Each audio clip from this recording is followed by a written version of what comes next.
Recently I heard of Amitabh Bachchan, जो हमारे superstar हैं, वो भी ज्वाइन कर गए हैं in the fight against tuberculosis. जैसे अगर ये ड्रॉपलेट इन्फेक्शन, जी जी जी जी। बट ये टीबी तक कैसे इंसान को पहुंचा देती है? कोई लेडी है, वो प्रेग्नेंट है, उसको ट्यूबरक्लोसिस हो जाता है, तो क्या उसके बच्चे को भी होगा? I've also heard of brain tuberculosis, I've heard of bone tuberculosis. ये अक्सर देखा गया है कि बहुत सारी बीमारियों का टीबी जैसे है सेम सिम्टम देता है। जनरली विद कैंसर बहुत कन्फ्यूजन होती है। जब एक बार डिटेक्ट हो गया कि टीबी है और वो जो भी पेशेंट है उसने अपना फुल ट्रीटमेंट ले लिया, तो क्या ये पॉसिबल है कि उसकी इम्यूनिटी इतनी बिल्डअप हो जाए कि वो नॉर्मल लाइफ आगे जाके जी सकता है? तो अगर किसी को अपनी इम्यूनिटी बूस्ट करनी है तो what are the 5 things which you would suggest कि इंसान को करना चाहिए इन अ डेली रूटीन?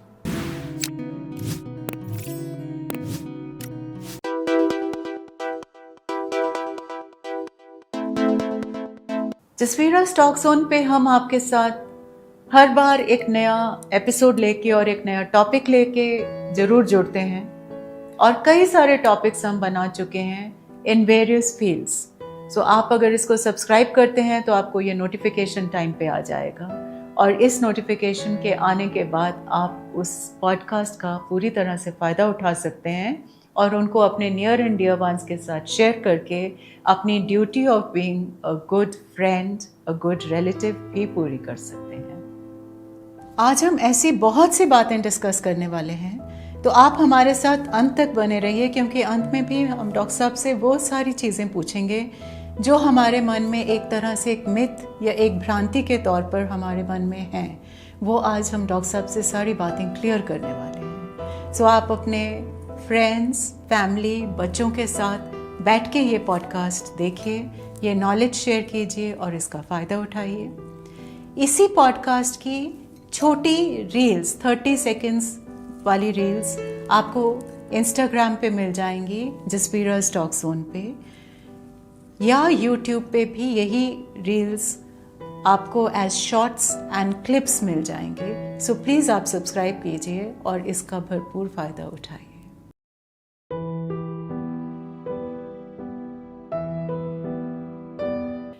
सुनने में आ रहा है कि हमारा देश एक एपिडेमिक से, एक एंडेमिक से गुजर रहा है, और वो है टीबी। टीबी का नाम कोई नया नाम नहीं है। कई सदियों से हम सुनते आए, कई बार हमने ये भी सुना पुरानी पिक्चर्स में कि टीबी होने से लोगों का दिल टूट जाता था। पुराने ज़माने में टीबी का कोई ऐसा इलाज नहीं था जैसा आजकल हमारे पास है। तो किया क्या जाता था कि अगर फैमिली में, घर में, आसपास किसी को भी टीबी हो जाती थी तो उनको घर से दूर कहीं भेज दिया जाता था। उस ज़माने में सैनिटोरियम नाम की जगहें बनाई जाती थी जहाँ पे टीबी के मरीजों को रखा जाता था। इतना दर्दनाक उनका अंत होता था कि ना कोई परिवार वाले उनको मिलने आते थे। जो सखे संबंधी, दोस्त, मित्र हैं, सब उनसे दूर हो जाते थे। कहा जाता है कि TB is one of the most romanticised, at the same time most stigmatic. सबसे बड़ा स्टिग्मा, सबसे बड़ा कलंक अगर किसी बीमारी को आज तक लगा है तो वो ट्यूबरक्लोसिस है। लोग उनसे दूर हो जाते हैं। इतनी छूत की बीमारी, इतनी ज़्यादा ये विरुलेंट बीमारी है, इतनी ज़्यादा ये जल्दी होने वाली बीमारी है कि लोग इससे डरते हैं, पर ये किसी को नहीं छोड़ती। कहा जाता था एक ज़माने में कि ये गरीबों की बीमारी है। अगर आप एक कमज़ोर शरीर के मालिक हैं, आपका खान पान सही नहीं है, आपको पेट भर के खाना नहीं मिलता, साफ सुथरी जगह में आपको रहने को नहीं मिलता, तो आपको टीबी हो सकती है। पर अब तो सुनने में ये भी आ रहा है कि बड़े से बड़े लोग, उनको भी टीबी है, और वो जो बड़े लोग हैं वो बाहर आके दुनिया को बता रहे हैं कि इसमें छुपाने वाली कोई बात नहीं है, इससे डरने वाली भी कोई बात नहीं है, ये तो सबके साथ शेयर करने वाली बात है, सबको हौसला और राह दिखाने वाली बात है कि टीबी से कैसे बचा जाए। हाल ही में आपने अमिताभ बच्चन जी के बारे में सुना होगा। उन्होंने खुद कन्फेस किया कि जब वो केबीसी की शूटिंग स्टार्ट हो रही थी तो एकदम से उनको ट्यूबरक्लोसिस का डायग्नोसिस हो गया, और कैसे उन्होंने उस बीमारी से लड़ाई लड़ते हुए अपने आप को इलाज के दायरे में लाकर बिल्कुल ठीक कर लिया। बातें थी जो कि टीबी के साथ संबंधित हैं, उन सब से मैं वंचित रहा और कई बार सोचता था कि कमज़ोरी क्यों हो जाती है, सुबह उठते ही कमज़ोरी क्यों होती है, भूख क्यों नहीं लग रही है। और अचानक ऐसे ही जब टेस्ट वगैरह करवाए तो उसमें से टीबी निकला। लेकिन पूरे कौन बनेगा करोड़पति के कार्यक्रम के दौरान मैं अपना काम करता गया और ये बताना चाहता हूँ कि उसकी वजह से ऐसा नहीं है कि आपका काम रुक जाएगा। दवाइयाँ आजकल ऐसी बन गई हैं, 10-12 टैबलेट्स, मेरे ख्याल से जितने भी डॉक्टर्स यहाँ पर उपस्थित हैं वो इस बात को मानते होंगे कि 10-12 टैबलेट्स खानी होती हैं प्रतिदिन और उसके बाद आप स्वयं ठीक हो जाते हैं। ऐसे ही हमने पुराने ज़माने में इवन ब्रिटिश टाइम्स में सुना है कि कैसे लंदन में कितनी कॉमन थी ट्यूबरक्लोसिस, कितने ज़्यादा लोग इसके शिकार हो गए और वही परिस्थिति आज इंडिया में बड़े पैमाने पे है। आज हम एक मशहूर पल्मोनोलॉजिस्ट जो हमारे स्टूडियो में आए हैं उनसे बात करते हैं, डॉक्टर अरुण लखनपाल जी से, कि ट्यूबरक्लोसिस से न केवल हम कैसे बचें पर इसका सही इलाज क्या है और इससे हमें बाकियों को, अपने आसपास, अपने घर वालों को, छोटे बच्चों को, सबको कैसे बचा के रखना है। So let us enjoy Jasvira's talk zone. नमस्कार डॉक्टर सर। नमस्कार ma'am. It is a pleasure to have you over in our studios today. It's a pleasure to be here ma'am. Thank you for having me। Doctor साहब, I think आपका जो field है that is chest and tuberculosis and pulmonary field जो है, this has been one of the most ancient in the sense कि इसकी जो बीमारियां हैं they have been very deadly, most of them are infectious, but at the same time बहुत पुराने समय से चली आ रही है। अब आई स्टिल रिमेंबर कि मैं वाज वेरी यंग और उस ज़माने में जो मेरे पेरेंट्स पिक्चर्स देखते थे तो उसमें भी आता था कि हीरो को टीबी हो गई and it is to be a very sad thing. और फिर उसको कहा जाता था तुम्हें किसी सैनिटोरियम में जाना है, घर से बाहर जाना है, हवा पानी बदलिए अपना, and that sort of treatment was there. उसको आइसोलेट कर दिया जाता था और ultimately they used to show कि वो बहुत वीक हो गए और उसकी मोस्टली डेथ हो जाती थी, but it used to be very tragic. फिर चलते चलते हम इस दौर में आ गए जहाँ पे हमने अपने कई स्टार्स को, कई लोगों को ये प्रॉब्लम आते देखी है। सो डॉक्टर साहब, कोरोना से पहले ये ट्यूबरक्लोसिस शुरू हुआ था और आज भी tuberculosis is one of the biggest I think threat to the human population. It is one of the biggest killers. It takes so many lives. So I would definitely like to begin with you on tuberculosis and ask you कि ये कैसे spread हो जाता है, कैसे किसी को tuberculosis होता है? Right, ma'am. सबसे पहले you are absolutely right, ma'am. Tuberculosis has been with us, जो हमारे साथ कई सदियों से हमारे साथ है। और इसी ट्यूबरकुलोसिस नाम के बैक्टीरिया का जो एक फैमिली मेंबर है लेप्रेसी, वो भी इसी ग्रुप का माइकोबैक्टीरिया, एक तरह का बैक्टीरिया है। और ये भी कुष्ठ रोग जो है लेप्रेसीज के बारे में भी सुना होगा। उस पर तो हमने विजय पा ली, बट वो क्योंकि लेप्रेसी एक स्लो ग्रोइंग और लेस इन्फेक्शियस ऑर्गेनिज्म है, पर टीबी जो है वो हमारे लिए अभी भी एक बहुत बड़ी प्रॉब्लम है।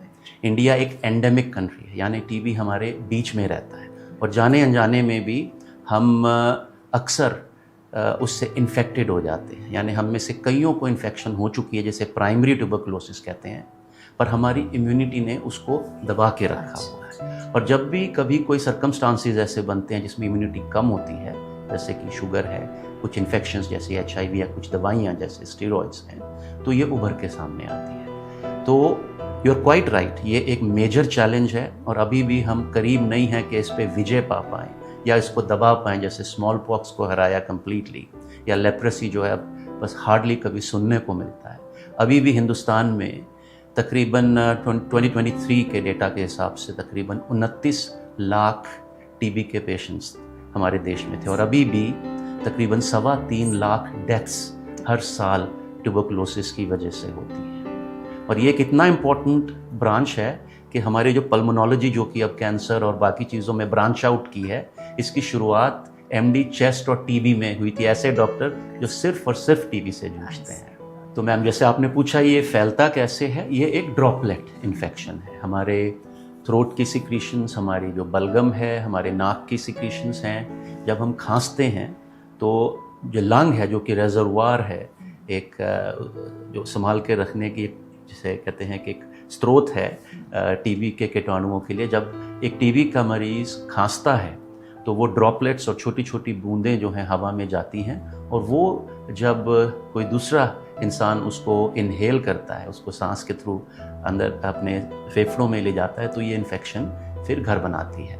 अक्सर केसेस में हमारी इम्यूनिटी ही जो है उसको दबा देती है या ख़त्म कर देती है, बट ये लंग्स की बीमारी का रूप भी ले सकती है, या लंग्स के थ्रू हमारे लिम्फेटिक्स के रास्ते हमारी जो लिम्फ नोड यानी गिल्टियाँ हैं उनमें जा सकती है, और उसके थ्रू शरीर के किसी भी भाग में जा सकती है। ये शरीर का कोई ऐसा अंग नहीं है जो इससे प्रभावित नहीं होता। ब्रेन से लेके हार्ट, किडनी, आंतड़ियाँ जो हैं, हमारी आंतें हैं, जो जेनाइटो यूरिनरी सिम्टम्स, मेल और फीमेल ऑर्गन्स हैं, इनफर्टिलिटी का भी एक ये कारण है। ये हर ऑर्गन को अफेक्ट कर सकता है, हड्डियों को भी।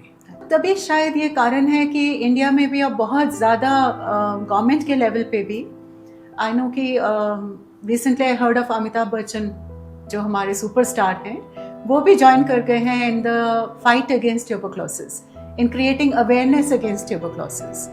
और ये बात आपकी बिल्कुल ठीक है कि बहुत ज़्यादा लोग इन्फेक्ट होते हैं। आप कहते हैं कि टीबी को इम्यूनिटी के कारण टीबी होती है, बट मुझे इतना पता है कि हर हॉस्पिटल में with in the first 24 hours, और अगर नॉट 24 आवर्स तो कम से कम आई थिंक 1-2 दिन में ही, पैदा होते ही बच्चे को BCG का वैक्सीन दे दिया जाता है। बावजूद इसके हमारा इतना हाई रेट ऑफ डेथ क्यों है, इन्फेक्शन क्यों है? या सो ये इम्यूनाइजेशन जो है ये मैंडेटरी है हमारे नेशनल इम्यूनाइजेशन प्रोग्राम में। ये BCG वैक्सीन है जो कि टीबी, माइकोबैक्टीरियम ट्यूबरकुलोसिस की तरह ही एक माइकोबैक्टीरियम बोविस ऑर्गेनिज्म या बैक्टीरिया होता है जिससे बनाया जाता है। ये बच्चों को लगाया जाता है और तकरीबन 20 साल तक इसका असर बहुत बढ़िया रहता है, और छोटे बच्चों में ये बीमारी को फैलने से और सीवियर होने से रोकता है, और बड़ों में भी कुछ हद तक इसका प्रभाव रहता है। ये इन्फेक्शन होने से नहीं रोकता है बड़ों में, बच्चों में काफ़ी प्रभावी माना जाता है, बट इन ऑल केसेस जो है ये उसकी सिवियरिटी को जो है कम कर देता है। तो अनफॉर्चुनेटली वैक्सीन के बावजूद इन्फेक्शन फिर भी होती है, क्योंकि इम्यूनिटी जो है वो ओवर टाइम वेन कर जाती है। दोबारा इम्यूनाइजेशन का कोई फ़ायदा नहीं है, क्योंकि एक एंडेमिक कंट्री यानी हिंदुस्तान, इंडिया, जो एक जिसे कहते हैं कि टीबी हमारे बीच में रहता है, हमें देर सवेर एक प्राइमरी इन्फेक्शन या एक्सपोजर हो चुका होता है, और एक्स्ट्रा वैक्सीनेशंस का कोई फ़ायदा नहीं है। बट हाँ, बचपन में निहायत ज़रूरी है, और छोटी उम्र में, जबकि दवाइयों का बुरा असर भी ऑर्गन्स पे पड़ सकता है जबकि वो पूरे डेवलप ना हुए हों, ये टीबी से बचाता भी है, बोथ इन्फेक्शन लगने से भी और कॉम्प्लिकेशन से भी। बड़ों में इसका इफ़ेक्ट थोड़ा कम हो जाता है, बट तब तक नेचुरल इम्यूनिटी उम्मीद करते हैं कि डेवलप हो चुकी होगी।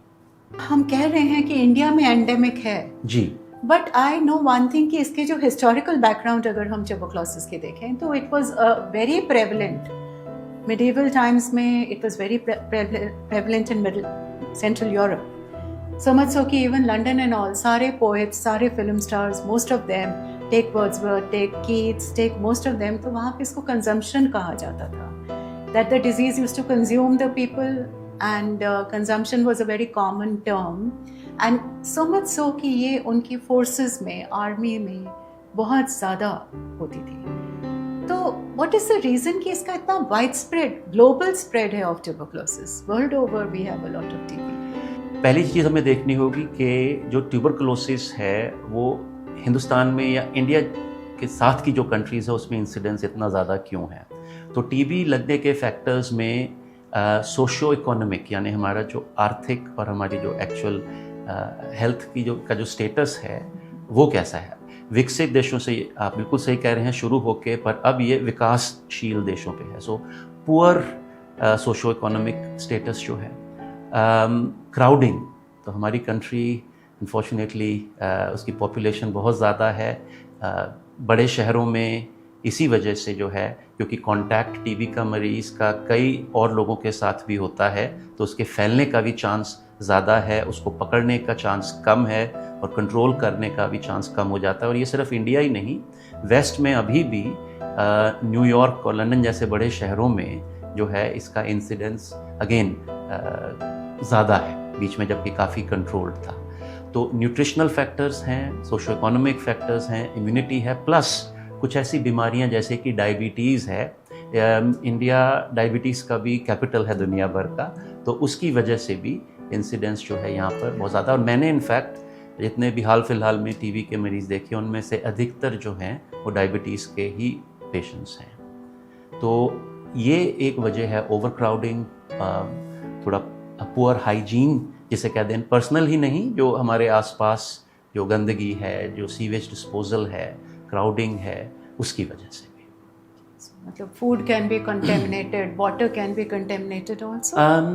मतलब जो आसपास की गंदगी है, जैसे अगर ये ड्रॉपलेट इन्फेक्शन। जी जी जी जी। So I am just trying to understand that, yes I know कि ऑल द फिल्थ अराउंड ये बहुत गलत है, ये जो गंदगी है ये बहुत गलत है, बट ये टीबी तक कैसे इंसान को पहुंचा देती है? बाकी इन्फेक्शंस जो हैं जो इम्यूनिटी को कम करें। अच्छा। और पेशेंट्स जो हैं जो कि थूकते हैं, ओपन टीबी के केसेस हैं, उनमें बताया तो नहीं जाता, बट जो बलगम का डिस्पोजल है, बलगम के टेस्ट से टीबी का डायग्नोसिस होता है अक्सर केसेस में। अगर बलगम में टीबी के कीटाणु हैं तो अपने मरीज़ों को हमें देना भी चाहिए ये ज्ञान, और हम गाइडेंस देते भी हैं कि जो थूक है वो यहाँ वहाँ नहीं थूकना। आप देखते हैं कई लोग स्पिट करते हैं इधर उधर, तो ये जो ओपन में पड़ा रहता है बलगम, अगर उसमें टीबी के कण हैं, और टीबी माइंड यू बहुत ही रेजिस्टेंट बैक्टीरिया है, और ये कई दिनों तक जो है शरीर से बाहर आने के बाद भी जीवित रह सकता है।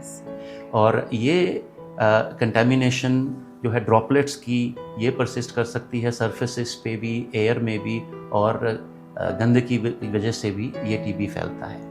थैंकफुली आपने कहा खाने पीने से, तो खाने पीने से इसका ट्रांसमिशन लगभग ना के बराबर है। क्यों? क्योंकि हमारे पेट में एसिड है, और एसिड का पर्पस डाइजेशन के अलावा जो हम खाते पीते हैं वो स्टेराइल तो नहीं होता, उस इन्फेक्शन को ख़त्म करना है। ऑब्वियसली हम एसिड के लिए कैप्सूल्स अब कई महीने और कई साल खाते रहते हैं एसिड को ख़त्म करने के लिए। तो यस, स्वॉलो किया हुआ बलगम, और अगर खाने में कंटेमिनेटेड, अगर बैक्टीरियल लोड ज़्यादा है और आपका एसिड जो है वो दवाइयों की वजह से आपने कम किया हुआ है, तो यस, तो आंतड़ियों का जो ट्यूबरकुलोसिस है उसका एक थ्योरेटिकल चांस ज़रूर रहता है। एक एसिड लेवल्स मेंटेन रहना चाहिए हमारे स्टमक। एब्सोल्युटली। बहुत ज़्यादा आजकल हम अल्कलाइन के पीछे जा रहे हैं, and we are trying to reduce acidity. All of a sudden एक वॉर स्टार्ट हो गई है for acidic foods and acidic. हाँ, एसिड नेचर ने एक पर्पस के लिए बनाया है। डेफिनेटली अगर वो एक बीमारी कर रहा है, उसको एक अल्सर या कोई बीमारी करता है, तो ट्रांजिएंट तौर पे आई फील कि एसिड सप्रेसिंग मेडिकेशंस डेफिनेटली लेनी चाहिए। पर ये जो अल्कलाइन फूड्स और ड्रिंक्स का जो कॉन्सेप्ट एक शुरू हुआ है, फैड है या नहीं मेरे लिए कहना मुश्किल है, मैं न्यूट्रिशनिस्ट नहीं हूँ, बट हमारा ये मानना है कि हमें, हमारे शरीर में एक ताकत होती है कि हम कुछ भी खाएं, कुछ भी पिएं, जो शरीर का एसिडिक या अल्कलाइन लेवल होता है वो हमारी किडनीज उस बहुत एफिशिएंट होती हैं उसे मेंटेन करने के लिए। So we don't have to really watch कि बहुत ज़्यादा एसिडिक या अल्कलाइन कुछ है, हमारा शरीर घुमा फिरा के हमारा पीएच एक लेवल के दरमियान ही रखेगा, बैलेंस बना के रखेगा। जी जी। बेसिक एंड इनिशियल सिम्टम्स, मतलब if one has to be really on guard, तो उसको किन चीज़ों का ख्याल रखना चाहिए? राइट। सबसे पहले मैम एक बुखार जो कि 3 हफ्ते से ज़्यादा चल रहा है, क्योंकि अगर कोई ऐसा बुखार है जो 3 हफ्ते से ज़्यादा चल गया है तो वायरसेस और आम निमोनियाज, इन्फेक्शंस, ये सब एक्सक्लूडेड हैं। ये या तो मरीज़ अपने आप ठीक हो जाता है जैसे अक्सर वायरसेस हैं, या मरीज़ सीरियस हो जाता है जैसे बैक्टीरियल निमोनिया जो दूसरी तरह के होते हैं। बट अगर ऐसा बुखार जो टूट नहीं रहा, या मरीज़ की खांसी है जो कि ठीक नहीं हो रही, ज़रूरी नहीं कि वो टीबी की वजह से हो, वो दमा, ब्रोंकाइटिस, कई और कारण भी हो सकते हैं, बट अगर इनमें से कोई एक लक्षण है तो टीबी भी दिमाग में होना चाहिए। और इसीलिए टीवी रेडियो पे बोला जाता है कि अगर आपको खांसी 3 हफ्ते से ज़्यादा की है तो एक्सरे ज़रूर कराएं। ये डेफिनेटली मिस नहीं होना चाहिए इंडिया जैसी एंडेमिक कंट्री में। इसके अलावा अगर वज़न घट रहा है, लोग वज़न घटाने की कोशिश करते हैं, तो अगर डेलिब्रेट वेट लॉस नहीं है, बिना चाहते हुए भी अगर वज़न घट रहा है और भूख अगर नहीं लग रही है, स्पेशली अगर आपका किसी टीबी के मरीज़ के साथ कांटेक्ट है या फैमिली मेम्बर में कोई फैमिली मेम्बर को टीबी हुआ है या आप ही को अगर पहले कभी ट्यूबरकुलोसिस हुआ है, तो डेफिनेटली जो है टीबी की जांच करानी चाहिए। इसके अलावा अगर गिल्टियाँ यानी लिम्फ नोड्स गले पे मोस्ट लाइकली अगर कॉमनली अगर है वो हैं, या कुछ केसेस इंसिडेंटली भी पकड़े जाते हैं, जैसे इनफर्टिलिटी के केसेस में भी पकड़े जाते हैं। तो जनरल इन्फेक्शन जो कि ठीक नहीं हो रही है उसमें टीबी का एक पॉसिबिलिटी ज़रूर रखनी चाहिए। आंत में टीबी हो जाती है। I have also heard of brain tuberculosis, I have heard of bone tuberculosis. ये कैसे हो जाती है? अगर मान लीजिए कि हमें 2-2.5 हफ्ते में टीबी, जब हम संक्रमण में आ गए, हमारे ऊपर इन्फेक्शन हो ही गई, तो हमारा lung and other symptoms fever के आने शुरू हो जाएंगे, तो फिर ये ब्रेन या बाकी जगह कैसे चले जाती है? तो इन्फेक्शन का गेटवे प्राइमरीली मेनली मुख्यतः एक ये लंग्स ही है। तो लंग्स में जब टीबी के कीटाणु पहुंचते हैं तो हमारे अंदर जो उनसे लड़ने के सैनिक हैं, मैक्रोफेजेस जिनको बोला जाता है, वो उन्हें खा के अपने अंदर पकड़ के रखते हैं। ख़त्म कर पाएँ या ना कर पाएँ डिपेंड करता है मरीज़ की अपनी इम्यूनिटी और जो लोड ऑफ इन्फेक्शन है और कितना प्रोलॉन्ग्ड एक्सपोजर रहा है। जैसे डॉक्टर्स और नर्सिस में भी बिना किसी और बीमारी के होते हुए भी टीबी का इंसिडेंस थोड़ा ज़्यादा ही रहता है।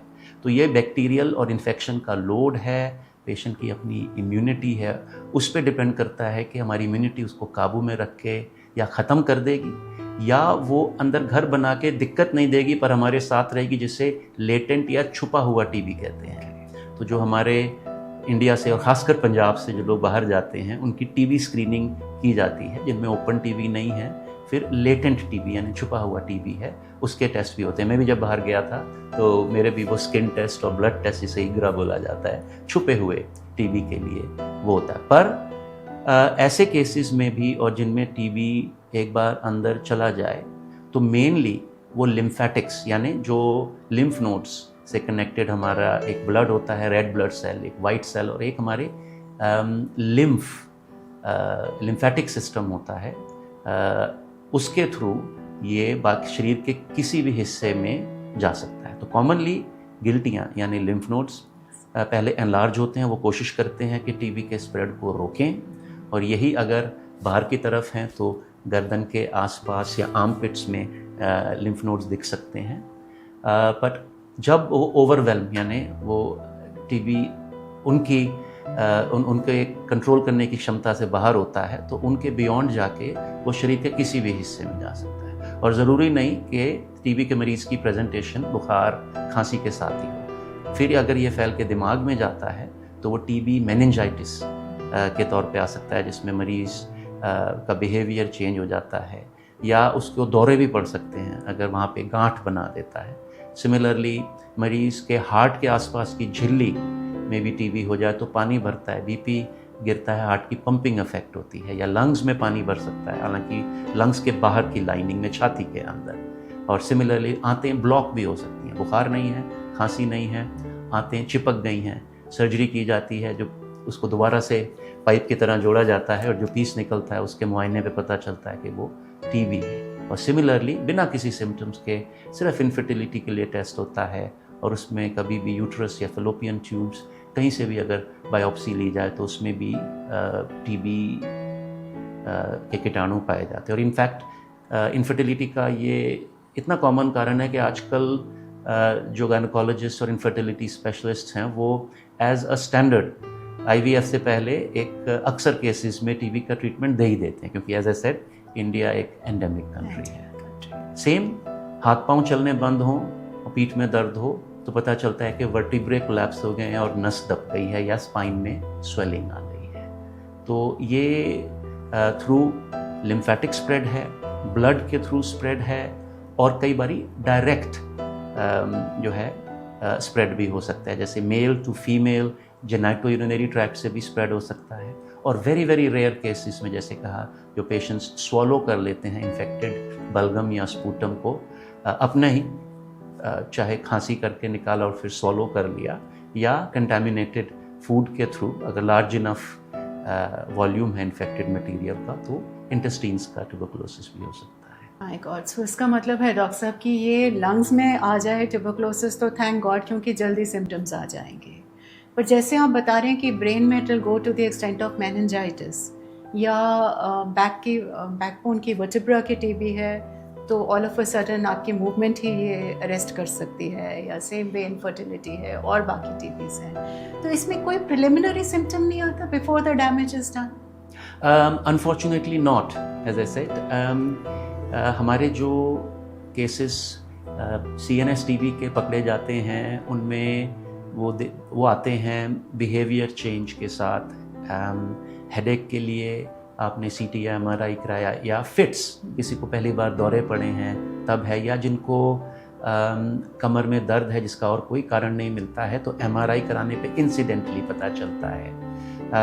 तो अनफॉर्चुनेटली फीवर, खांसी जैसे लक्षणों के अभाव में भी ये सडनली, अचानक ही इन सिम्टम्स के साथ मरीज प्रेजेंट कर सकते हैं। आई थिंक इसमें सुनने में काफ़ी डरावना सा लग रहा है मेरा ये सारा डिस्क्रिप्शन, बट ये चीज़ें काफ़ी रेयर हैं। ये, और सेकेंडली टीबी जो है ये मोस्ट केसेस में ट्रीटेबल है। थोड़ा सा ब्रेन और हड्डी के में कोर्स बाकी ऑर्गन्स के ट्रीटमेंट से थोड़ा लंबा होता है, but these are all treatable. तो कोई भी दर्द, कोई भी बुखार, मेंटल कन्फ्यूजन, हेडेक्स, इनफैक्ट कोई भी symptoms out of the ordinary है और लंबा चल रहा है, तो मरीज़ों के लिए यही हिदायत है कि वो डॉक्टर से मिलें। ये अक्सर देखा गया है कि बहुत सारी बीमारियों का टीबी जैसे है सेम सिम्टम देता है। जनरली विद कैंसर बहुत कन्फ्यूजन होती है। कैंसर के symptoms, tuberculosis of the general body के सिम्टम्स ऑलमोस्ट सिमिलर आते हैं। जी बिल्कुल करेक्ट। इनफैक्ट मैंने खुद पर्सनली कई ऐसे केसेस देखे हैं जिनमें कि CT स्कैन और एक्सरे देख के लगता था कि ये तो कैंसर निकलेगा। और अभी हमने बात भी की ब्रेन टीबी और हार्ट टीबी, सुनने में बड़ा भयानक लगता है, but when compare to cancer it's sort of a good news कि अगर वो टीबी निकले। और yes, TB being a great mimicker, ये कई बीमारियों की नकल करता है, और कई केसेस में छाती की गांठ है जो ट्यूमर जैसी लगती है, वो बायोप्सी पे और कैमरा डाल के टेस्ट करने पे वो टीबी निकलता है, और थैंकफुली बीइंग ट्रीटेबल, ये विद ट्रीटमेंट वो कम्प्लीटली ठीक या रिजॉल्व भी हो जाता है। ट्यूबरकुलोसिस अगर किसी को हो ही जाती है, मान लीजिए लंग्स में जो most common site of infection है, तो उसमें क्या है इसका, how do we cure? Right, तो सबसे पहले हम एज डॉक्टर्स डिसाइड करते हैं कि टीबी इन्फेक्शस है या नॉन इन्फेक्शस है। तो छाती का टीबी जो है कई केसेस में इन्फेक्शस होता है, बट हर एक में नहीं। तो हम एक बलगम का टेस्ट ज़रूर करते हैं, और अगर बलगम में टीबी के कीटाणु मिल रहे हैं तो हम उन्हें इन्फेक्शस जो है काउंट करते हैं। इसके अलावा चाहे टीबी और किसी भी ऑर्गन का है वो नॉन इन्फेक्शस है, या इवन छाती के टीबी में भी अगर रिपीटेड अप टू 3 जो बलगम के टेस्ट हैं उनमें अगर टीबी स्मीयर में नहीं दिख रहा है तो वो नॉन इन्फेक्शस है।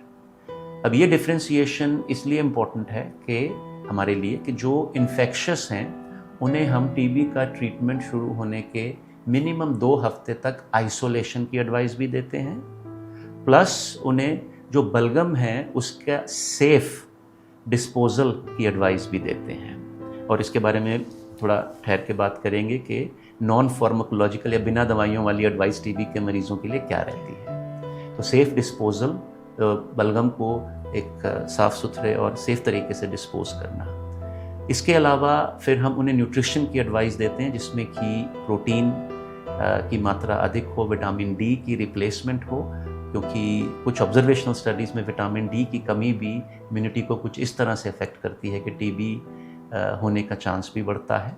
प्लस उनको अगर शुगर है तो उसका स्ट्रिक्ट कंट्रोल पे भी जोर दिया जाता है। और आजकल WHO की गाइडलाइन और हमारे नेशनल प्रोग्राम में भी एज अ स्टैंडर्ड अगर किसी में टीबी का डायग्नोसिस बनता है तो मैंडेटरी है कि हम उनकी शुगर भी चेक करें, चाहे उन्हें शुगर नहीं भी है, और एक HIV का टेस्ट करें, क्योंकि इम्यूनिटी घटाने वाला एक वो मेन कारण है, मेन रीज़न है। इसके अलावा अगर मरीज़ ऑलरेडी इम्यूनिटी घटाने वाली दवाइयों पे हैं, जैसे कि गठिए के मरीज़ स्टीरॉइड्स पे हैं या मेथोट्रेक्सेट पे हैं, कोई भी दवाई जो कि इम्यूनिटी घटाए, या ट्रांसप्लांट के पेशेंट हैं, उनमें हम देखते हैं कि क्या ये दवाइयाँ कुछ देर के लिए बंद हो सकती हैं कि नहीं। ट्रांसप्लांट में तो ऑब्वियसली नहीं, बट गठिए के मरीज़ों में मोस्टली जो उनकी दवाइयाँ हैं वो कुछ समय के लिए हम बंद कर सकते हैं, जो कि इम्यूनिटी को घटाएं। ट्यूबरकुलोसिस को टेस्ट करने के लिए we just have a sputum test and generally उसी से ही हमें डिटेक्शन हो जाती है लंग्स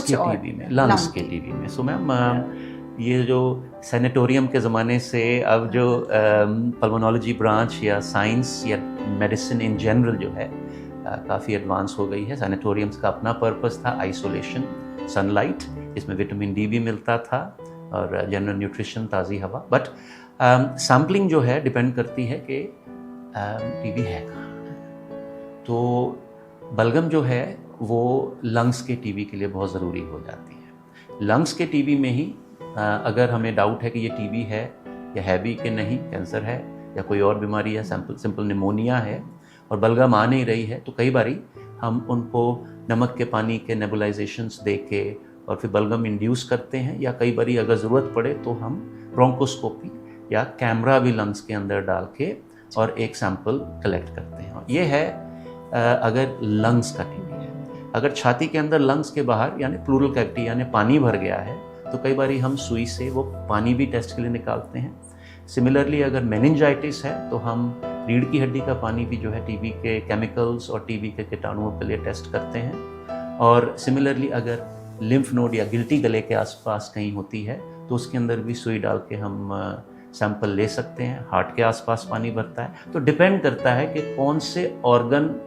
का टीबी है, तो हम वहाँ से सैंपल लेते हैं। और सैंपल लेना निहायत ज़रूरी है, ना सिर्फ डायग्नोसिस करने के लिए, पर उसके साथ साथ PCR टेस्ट, मॉलिक्यूलर टेस्ट जिन्हें बोलते हैं, या टीबी कल्चर के ज़रिए देखना कि कहीं ये रेजिस्टेंट टीबी तो नहीं। आई थिंक हम इस पॉडकास्ट में आगे चल के ड्रग रेजिस्टेंट टीबी के बारे में भी बात करेंगे, तो ये भी देखना कि यूजुअल दवाइयाँ क्योर करेंगी भी कि नहीं, उसके लिए भी हर कोशिश करना, सैंपल लेने की कोशिश करना बहुत ज़रूरी हो जाता है। जब एक बार डिटेक्ट हो गया कि टीबी है और वो जो भी पेशेंट है उसने अपना फुल ट्रीटमेंट ले लिया, वो टीबी फ्री हो गया, तो क्या ये पॉसिबल है कि उसकी इम्यूनिटी इतनी बिल्डअप हो जाए कि वो नॉर्मल लाइफ आगे जाके जी सकता है, या क्या वो रिकरेंट टीबी या रिलैप्स्ड टीबी में बार बार जाएगा क्योंकि उसमें वो इम्यूनिटी नहीं है to fight with tuberculosis drugs?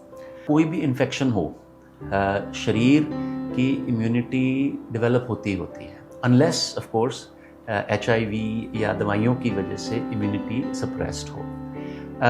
एक बार टीबी हो जाए, और हमारी कंट्री में लाखों को टीबी हुआ है, और हम में से भी शायद कई लोग लेटेंट यानी छुपा हुआ टीबी लेके घूमते हैं, जिसको हमारी इम्यूनिटी ने दबा के रखा है। तो कोई ऐसी वजह नहीं है कि एक बार टीबी हुआ है तो आगे होना ही है, पर यस, एक बार टीबी होने के बाद कुछ चांस हो सकता है कि अंदर हिडन या छुपा हुआ टीबी के कुछ कण रह जाएं।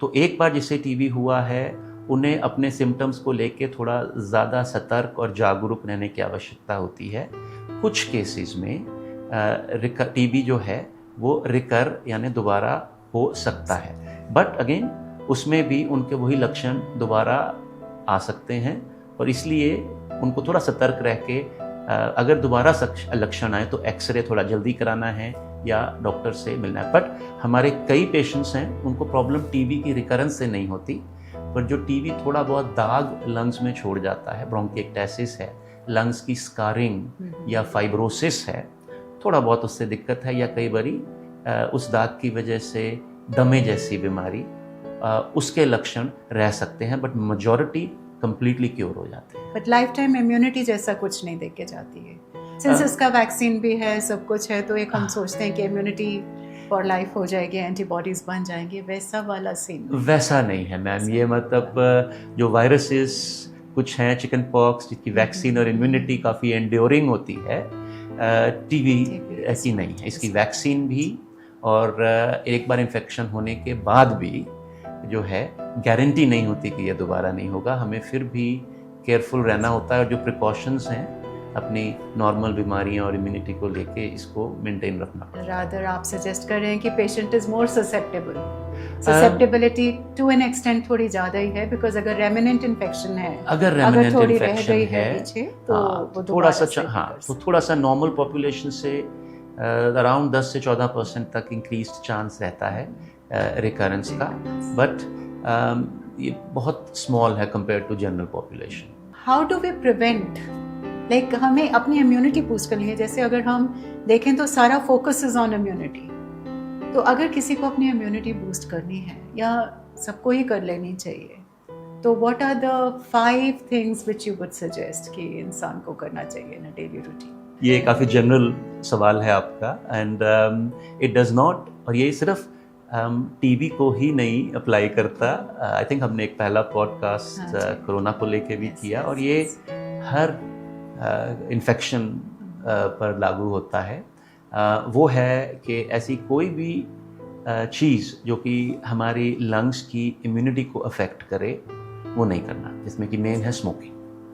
तो बोला जाता है कि जब कोई स्मोक करता है तो जो धुएं के कण और तारकोल, सड़क जिस तारकोल से बनती है, सिगरेट में भी वही रहती है। इसके अलावा जो डीजल के धुएं के केमिकल्स हैं, बेंजीन है और हाइड्रोकार्बन्स हैं, कई कुछ होता है। खैर ये जब लंग्स के अंदर जाता है तो हमारे जो लंग्स की इम्यूनिटी है उसको तो पता नहीं कि ये इन्फेक्शन है या ये पार्टिकल्स हैं या धुआं है या धूल है, वो तो लग जाते हैं अपने काम में लंग्स को बचाने में और उससे क्लियर करने में। तो स्मोकिंग के बाद इमीडिएटली बाद कई मिनटों तक हमारे लंग्स की इम्यूनिटी जो है डिप्रेस हो जाती है। तो ऐसी कोई भी चीज़, पोल्यूशन को ही ले लें अगर, या कुछ ऑक्यूपेशनल हैजर्ड्स हैं जिसमें लंग डैमेज हो, ये सारी चीज़ें जो कि लंग की क्लियरेंस मैकेनिज्म या उसकी इम्यूनिटी को अफेक्ट करे, उन चीज़ों से बचना होता है। नंबर 2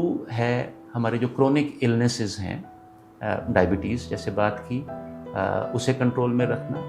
ऐसे पेशेंट्स जिन्हें HIV है, वो अपने जो इम्यूनिटी के सेल HIV में काउंट किए जाते हैं, जैसे CD4 काउंट बोला जाता है, जो कि अक्सर HIV की ट्रीटमेंट के दौरान काउंट होते हैं, उसको जो है जितना हाई हो सके 500 के करीब रखना होता है। जिनका CD4 काउंट कम होता है उनमें जो डॉक्टर्स उन्हें ट्रीट करते हैं वो प्रोफाइलैक्सिस के लिए कई सारे एंटीबायोटिक्स देते हैं और वो हाई रिस्क ग्रुप में भी आते हैं। इसके अलावा अगर किसी को भी अगर ऐसी कोई दवाई चलनी है जो हमारी एक स्पेसिफिक इम्यूनिटी को कम करते हैं, जो टीबी के अगेंस्ट लड़ती है, जैसे कि गठिए के इलाज में डिजीज़ को मॉडिफाई करने वाले कुछ इंजेक्शन या मोनोक्लोनल एंटीबॉडीज़ जिन्हें बोला जाता है वो लगाया जाता है, और उससे पहले छुपे हुए टीबी के लिए रूमेटोलॉजिस्ट टेस्ट करते हैं।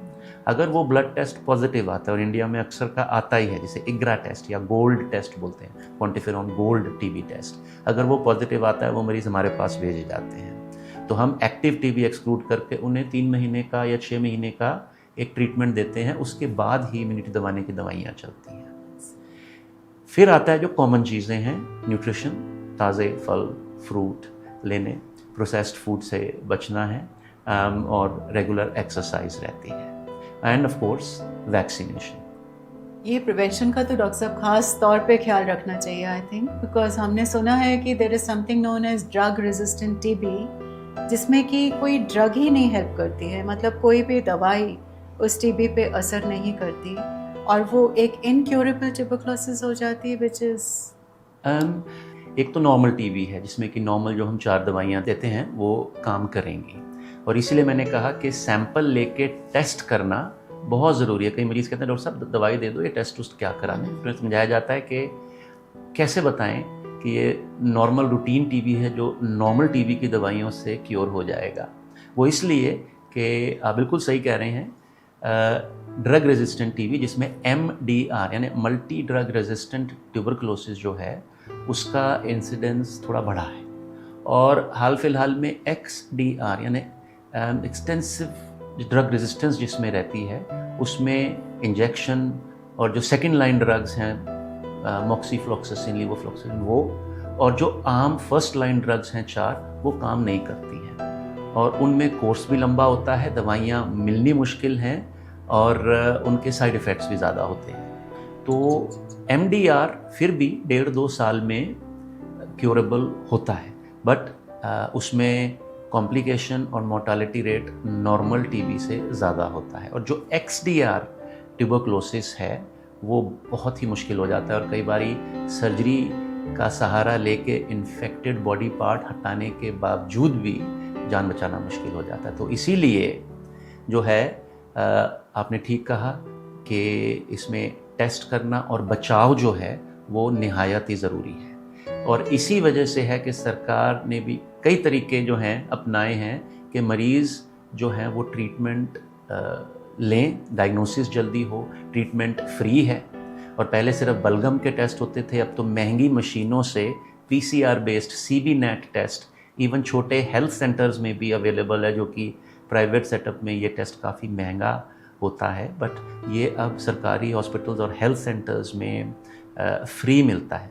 दवाइयाँ फ्री दी जाती हैं। सरकार इसके अलावा अपनी स्कीम के अंदर हर मरीज़ को एक निश्चित अमाउंट देती है कि वो एक तो न्यूट्रिशन के लिए अपना खाने पीने को इम्प्रूव करने के लिए, plus perhaps as a bit of a temptation as well आके ट्रीटमेंट को एक्सेप्ट करें।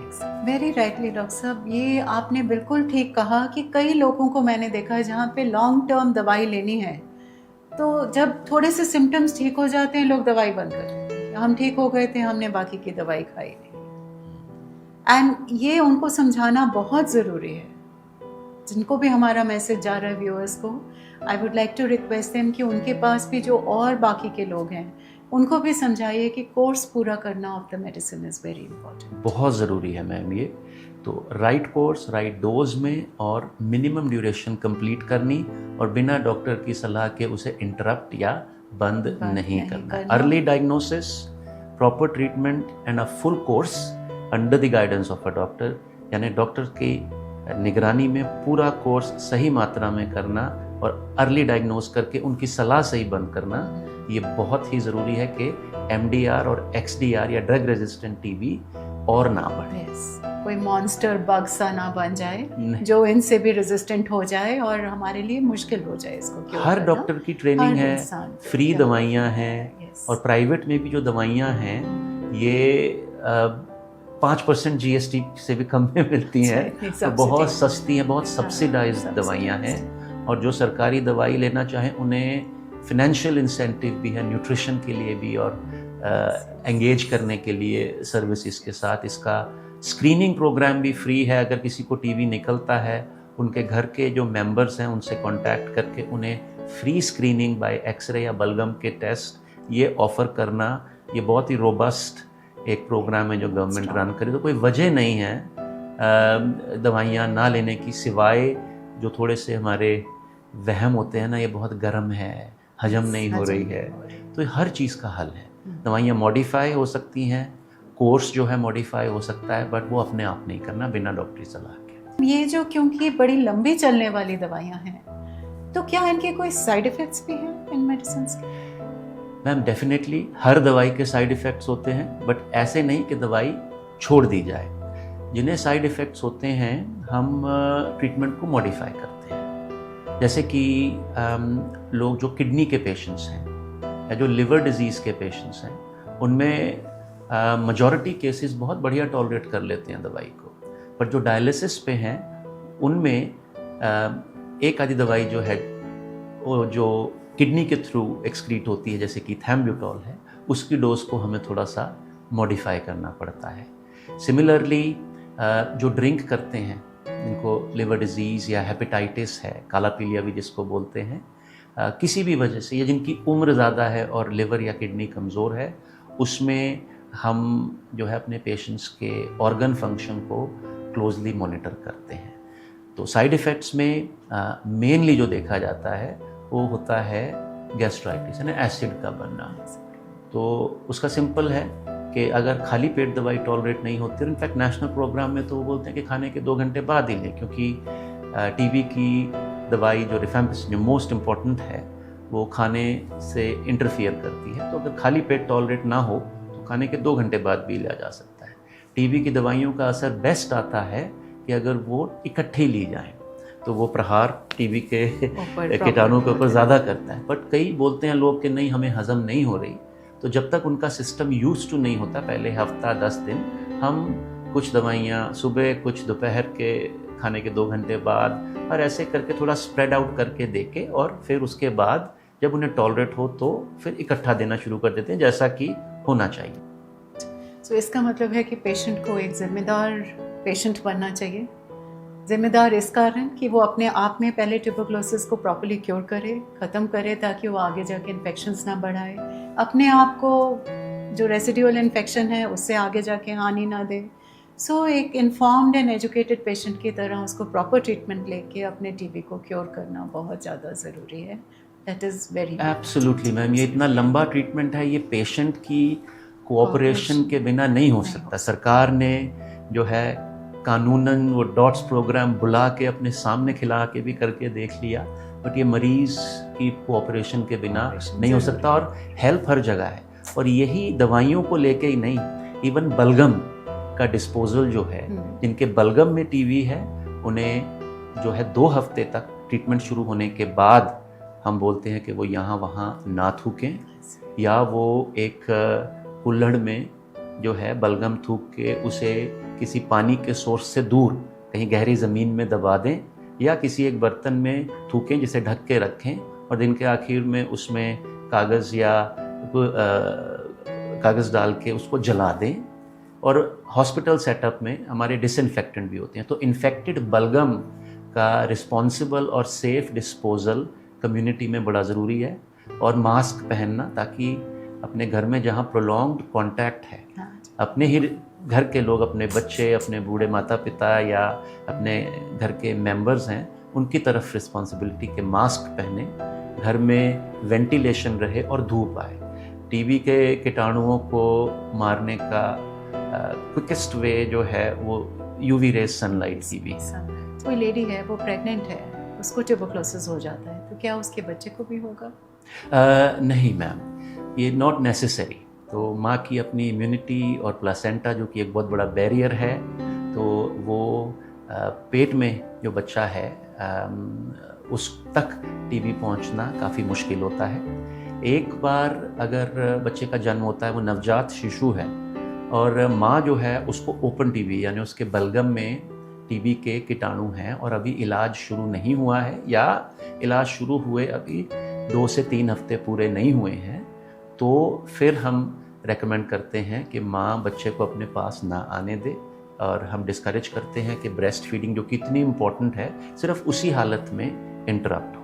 बट अदरवाइज अगर माँ का टीबी का इलाज चल रहा है, या अभी बच्चा माँ की पेट में है और माँ को टीबी हो गया है, तो वो फुल कोर्स करे। उन माँ के लिए भी यही प्रिकॉशन है।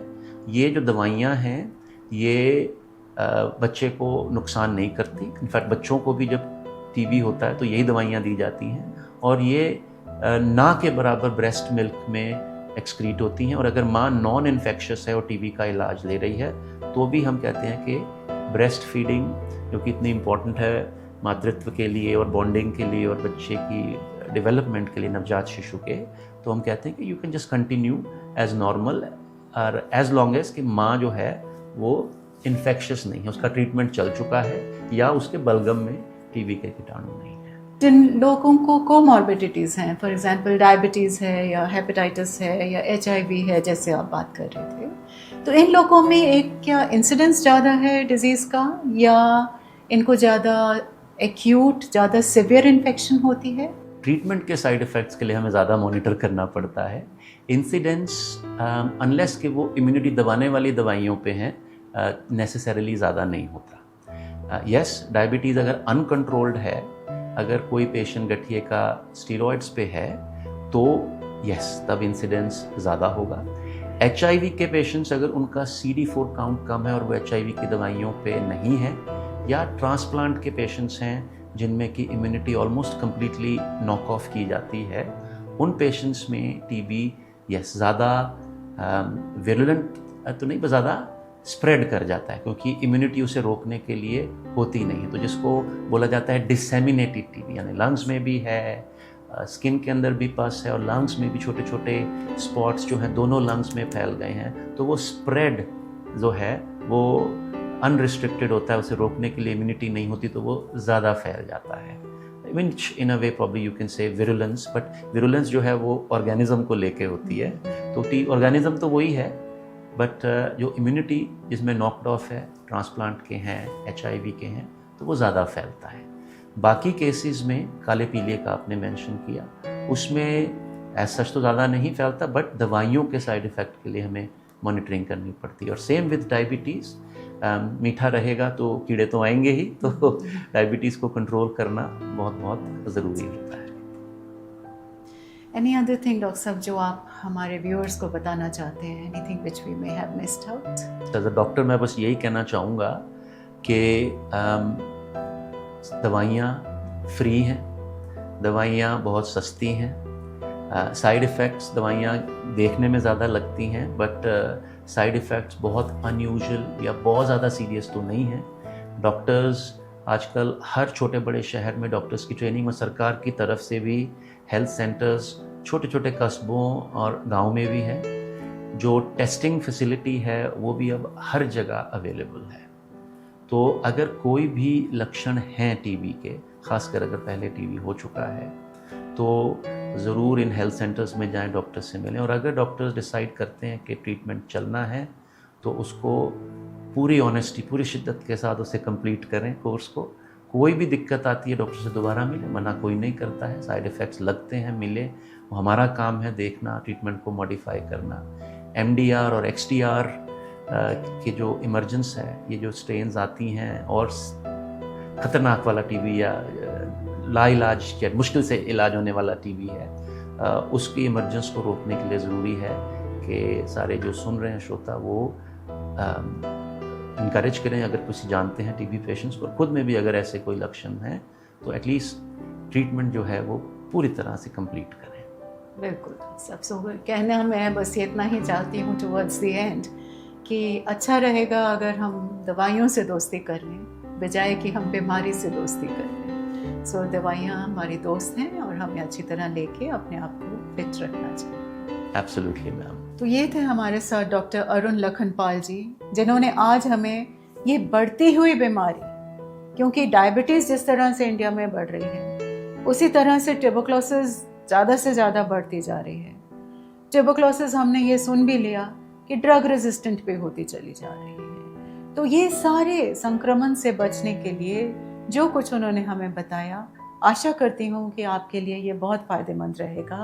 आप हमारे चैनल को ज़्यादा से ज़्यादा फॉलो कीजिए, आप हमें लाइक, शेयर एंड सब्सक्राइब ज़रूर कीजिए और नीचे कमेंट्स में भी ज़रूर हमको लिख के बताइए कि आपको जसवीराज टॉक ज़ोन कैसा लगता है, ताकि हम आपके लिए और अच्छे डॉक्टर्स और अच्छे गेस्ट्स और अच्छे टॉपिक्स लेके आ सकें और आपके साथ हम ज़्यादा से ज़्यादा नॉलेज, इन्फॉर्मेशन शेयर कर सकें। Thank you so much.